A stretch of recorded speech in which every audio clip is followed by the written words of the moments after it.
Mass hero Lawrence Raghava స్వీయ దర్శకత్వం నిర్మాణ సారథ్యంలో రూపొందించిన చిత్రం కాంచన 3. లారెన్స్ రూపొందించిన ముని సినిమాకు 3వ సీక్వెల్ గా రూపొందించిన ఈ చిత్రం ఏప్రిల్ 19న ప్రేక్షకుల ముందుకు వచ్చింది. కాంచన సిరీస్ లో 10 సినిమాలు తీసే ఆలోచనలో ఉన్నట్లు రాఘవ లారెన్స్ చెప్తే చాలా మంది నవ్వుకున్నారు.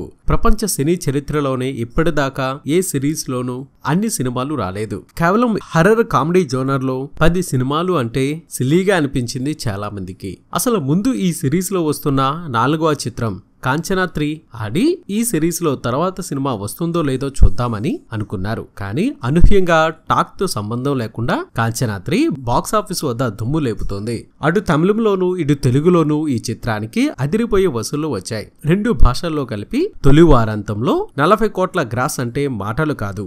తెలుగు రాష్ట్రాల వరకు షేర్ 10 కోట్లకు చెరువులో ఉంది. ఒక డబ్బింగ్ సినిమా ఈ రోజుల్లో ఇంత మొత్తం రికవరీ చేయడం చిన్న విషయం కాదు. మా సెంటర్లో ఈ చిత్రానికి ఫస్ట్ వీకెండ్లో హౌస్ఫుల్ కలెక్షన్స్ వచ్చాయి.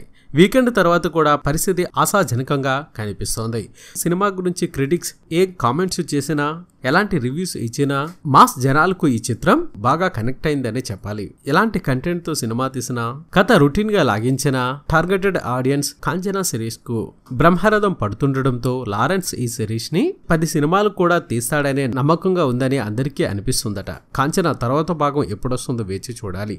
చూసారు కదా, ఈ వీడియో నచ్చినట్లయితే తప్పక లైక్ చేయండి, షేర్ చేయండి, మీ అభిప్రాయాన్ని కామెంట్ రూపంలో చెప్పండి. మన ఎస్వీఆర్ మీడియా యూట్యూబ్ ఛానల్ ని సబ్స్క్రైబ్ చేయండి, మమ్మల్ని ఆశీర్వదించండి. Please subscribe and thank you.